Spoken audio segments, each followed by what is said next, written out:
Como a quinta melhor cena de Fairy Tail, eu coloquei a primeira ativação do Dragon Force de Natsu.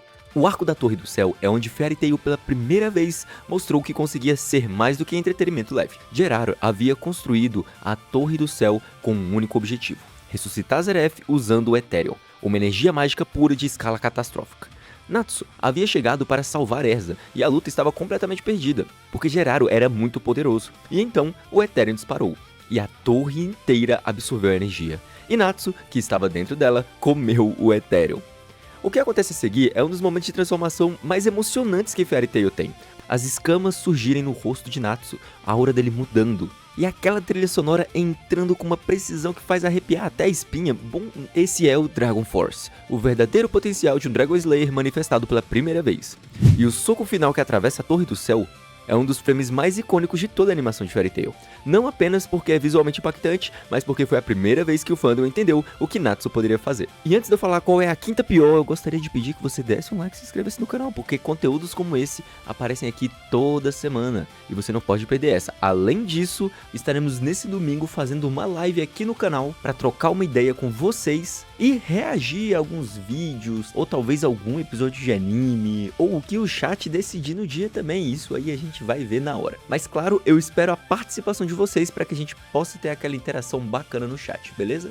E como quinto pior momento de Fairy Tail, eu trouxe o retorno de Lissana.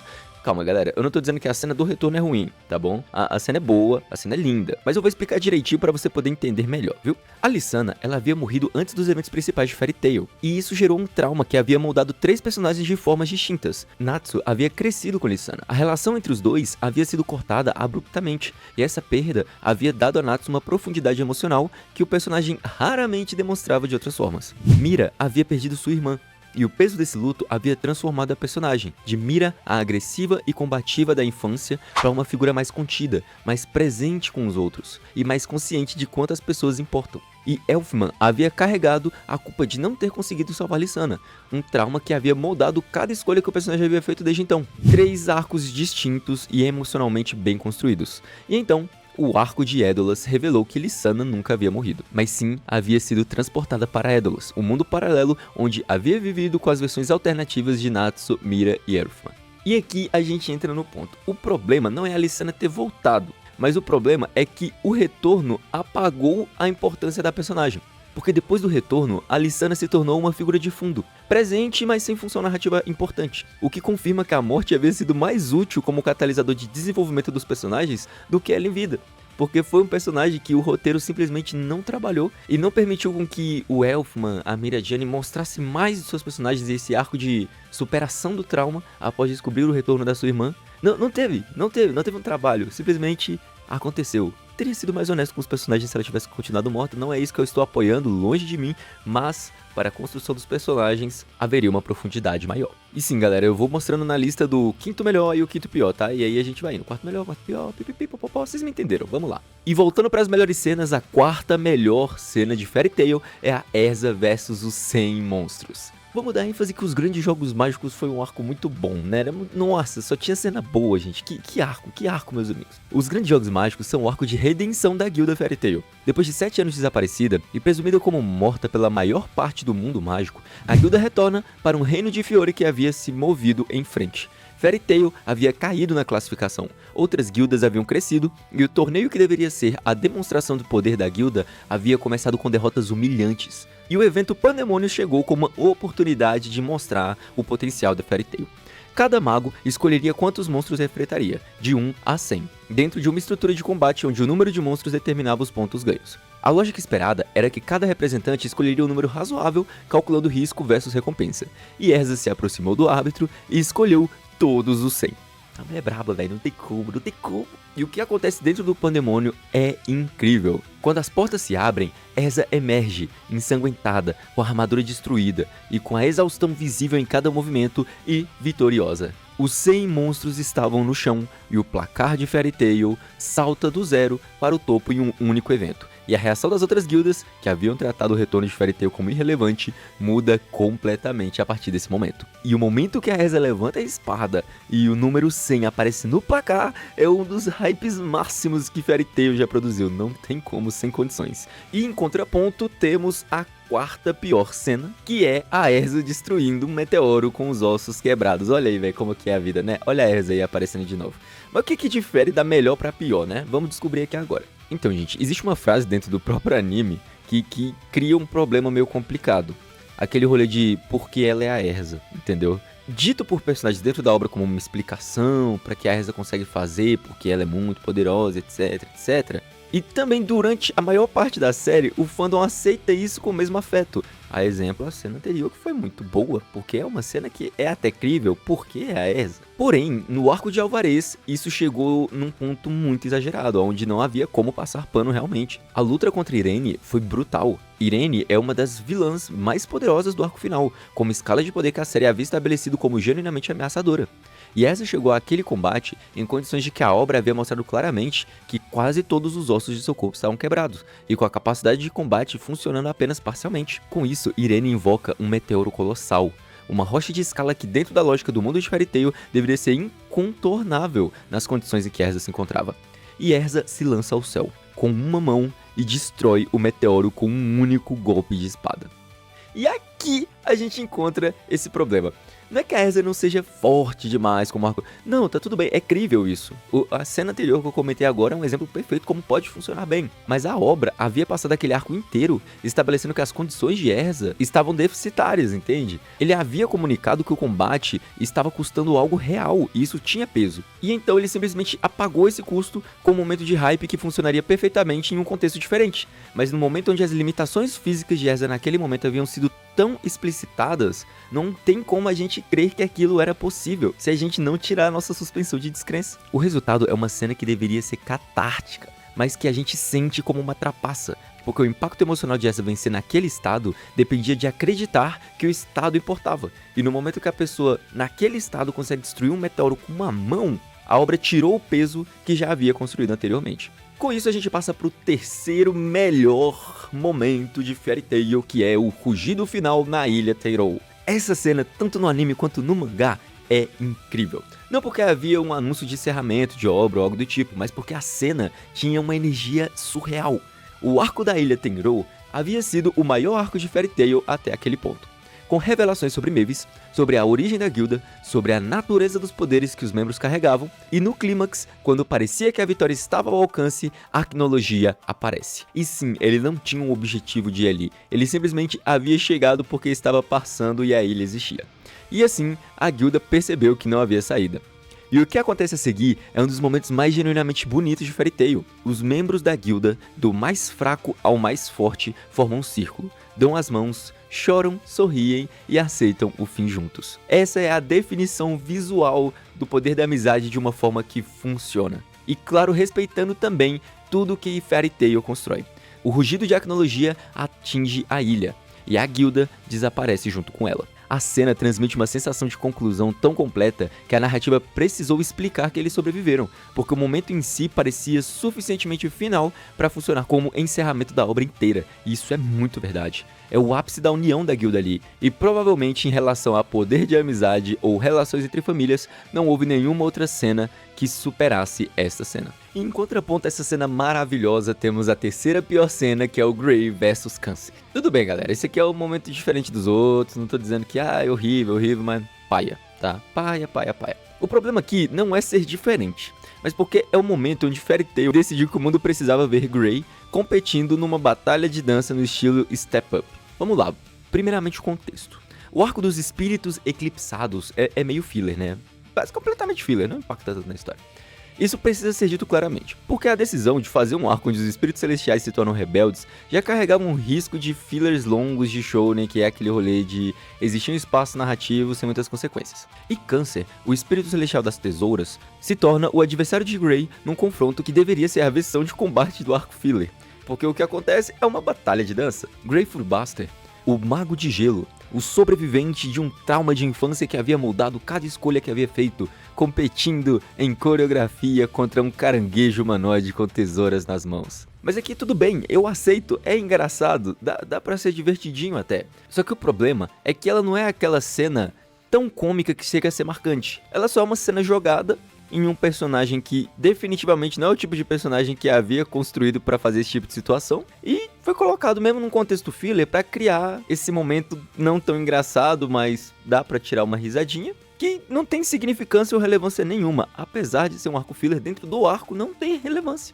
E sim, basicamente é uma cena de vergonha alheia, em um anime que vira e mexe, faz algumas piadas que são vergonha alheia, mas essa daqui é, tipo, muito fora da curva, sabe? Como, por exemplo, a questão dos Dragon Slayers terem problema com transporte, e aí, nos grandes jogos mágicos, eles tentando correr, e os Dragon Slayers estão no veículo e estão lá todos morrendo. Dá pra ser mais engraçado, entende? Mas é isso aí. Tudo bem. E agora vamos para a segunda melhor cena de Fairy Tail. Mas antes eu tenho duas coisas para te falar. Primeiramente, nesse domingo faremos uma live, sim, aleatoriamente, fazendo reações de algumas coisas para trocar uma ideia com vocês também no chat. Caso vocês queiram aparecer, provavelmente ali entre amanhã e a tarde estaremos abrindo live. Fiquem atentos ao canal. E segundo, eu roubei um pouquinho nesse momento da lista. Por quê? Porque existem muitas cenas boas em Fairy Tail e entre a terceira e a segunda eu vou botar uma cena muito boa, vamos dizer que é a 2.5.1, sei lá, não sei como vocês preferirem, que é a cena de Natsu desafiando os dragões gêmeos, tá? Antes de chegar no segundo lugar oficial, nos grandes jogos mágicos, após a humilhação de Lucy, onde não foi simplesmente uma derrota, foi realmente uma humilhação, foi, nossa, era doído de ver,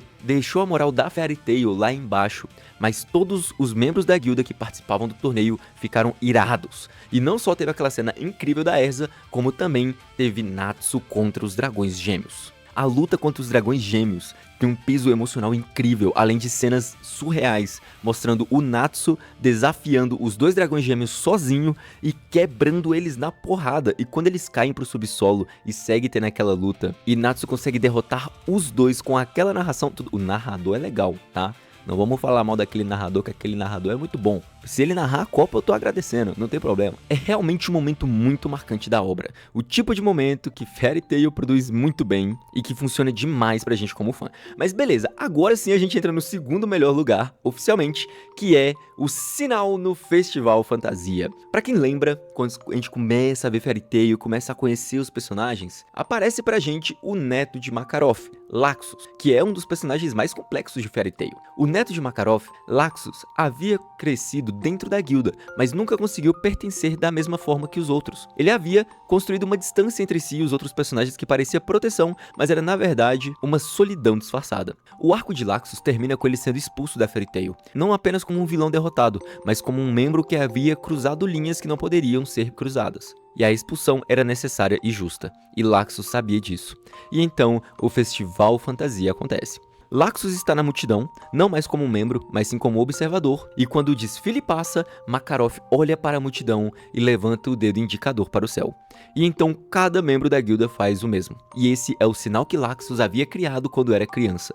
A promessa que havia dado ao avô, que mesmo que ele não estivesse lá para vê-lo, ele sempre estaria olhando por ele. E esse era um gesto apenas deles, que ninguém fora da guilda podia entender, e que havia sido criado no momento de vulnerabilidade que o Laxus adulto havia passado anos tentando enterrar. Eles não estavam dizendo que o perdoavam imediatamente, estavam dizendo que ainda eram família. E essa cena, com o Laxus escorrendo uma lágrima e todos os membros da Fairy Tail com o dedo levantado, é linda. Quem dizer que não é mentiu, tá me entendendo? E em contraponto, temos a morte e o retorno de Makarov. Sim, galera, tá tudo coligado aqui o negócio, entendeu? Mas juro que foi coincidência. O Makarov, ele é um puta personagem. Ele é muito bom. Nossa, ele não é o protagonista, mas ele é a figura que ancora cada membro da guilda de uma forma que nenhum outro personagem consegue replicar. O mestre, o pai, o homem que havia transformado uma guilda em família ao longo das décadas. E no arco de Alvarez, Fairy Tail deu a Makarov um momento de sacrifício que estava à altura do que o personagem representava. O exército de Zeref havia chegado em escala que tornava a defesa convencional impossível,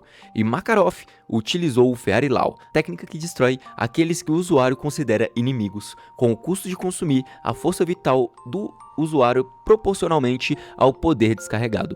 E contra um exército daquela escala seria um custo total. Makarov disse adeus, não em palavras longas, mas com atitude. E com a última demonstração do que havia sido a vida inteira. E sim, a imagem no mangá e no anime é excelente, é incrível, a forma como ele é derrotado, pique Barba Branca, sabe? O cara não ter caído, ficado em pé ali até o fim, cena incrível, cena linda. Só que aí Makarov foi lá e ressuscitou. Poucos capítulos depois, sem grandes consequências, como explicação que a série entregou de forma que comunicava claramente o que havia acontecido, havia sido emocional, mas não permanente. E vocês podem perceber que isso é muito comum, algumas das piores cenas de Fairy Tail acontecem justamente pela falta de coragem do autor de colocar peso na morte de seus personagens.